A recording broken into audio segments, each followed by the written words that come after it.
दादागिरी का सहन करतायत? बरं कोणाची? तर एक मंत्री ज्याचे चेले जाऊन रस्ता रोको करतात. असं रस्ता रोको करून जर व्हायला लागलं, बीड आणि परभणीमधली जनता तर बिचारे किती आक्रोश करतात न्याय पाहिजे म्हणून. त्यांच्याकडे नाही गेलेत हे असं स्थगिती द्यायला किंवा तिथे लगेच न्याय द्यायला.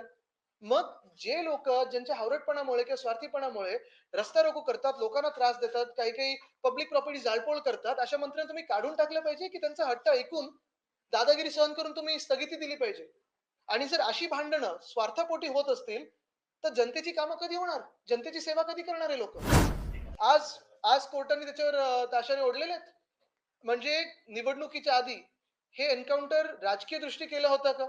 काहीतरी एखादा विषय किंवा त्याला काही गुपित माहिती होतं, ते अजून काही तसंच ठेवण्यासाठी केलं होतं का? हा पण विषय आहे, पण ते कोर्टात आहे आता विषय तो. तुम्ही पालकमंत्री मराठी होऊ द्या आपण एकत्र घेऊ आपण मराठी भाषा होतं मराठी मतलब की पालकमंत्री पदाच्या ह्याच्यावरून मुख्यमंत्री हतबल दिसतायत का एवढं मुख्यमंत्री हतबल आहेत आणि मुख्यमंत्री एवढे हतबल कसे? हा प्रश्न आम्हाला पडलाय. म्हणजे दादागिरी का सहन करतायत? बरं कोणाची? तर एक मंत्री ज्याचे चेले जाऊन रस्ता रोको करतात. असं रस्ता रोको करून जर व्हायला लागलं, बीड आणि परभणीमधली जनता तर बिचारे किती आक्रोश करतात न्याय पाहिजे म्हणून. त्यांच्याकडे नाही गेलेत हे असं स्थगिती द्यायला किंवा तिथे लगेच न्याय द्यायला. मग जे लोकं ज्यांच्या हावरटपणामुळे किंवा स्वार्थीपणामुळे रस्ता रोको करतात, लोकांना त्रास देतात, काही-काही पब्लिक प्रॉपर्टी जाळपोळ करतात, अशा मंत्र्यांना तुम्ही काढून टाकलं पाहिजे, की त्यांचा हट्ट ऐकून दादागिरी सहन करून तुम्ही स्थगिती दिली पाहिजे.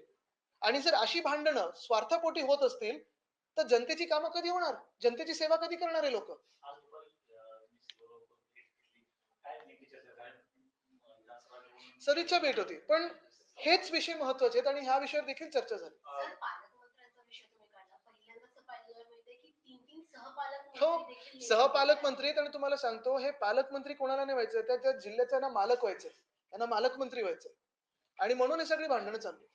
मुंबईमध्ये मुख्यमंत्री आणि उदय सामंत उद्योगमंत्री हे दावोसला गेलेले आहेत. पुन्हा त्यांची आपली आणि अपेक्षा कोणीतरी गावी पण गेले मी ऐकलं, नाराज होऊन. ते अपेक्षा करतात की पुन्हा एकदा करोडवरचे उद्योग देशामध्ये येतील. अ, बघा तुम्हाला सांगू ह्याच्यात राजकारण कुठेही न आणता डॅव्होसची जो दौरा आहे, यशस्वी ठरावा ही महाराष्ट्रातला एक नागरिक म्हणून माझी पण इच्छा आहे.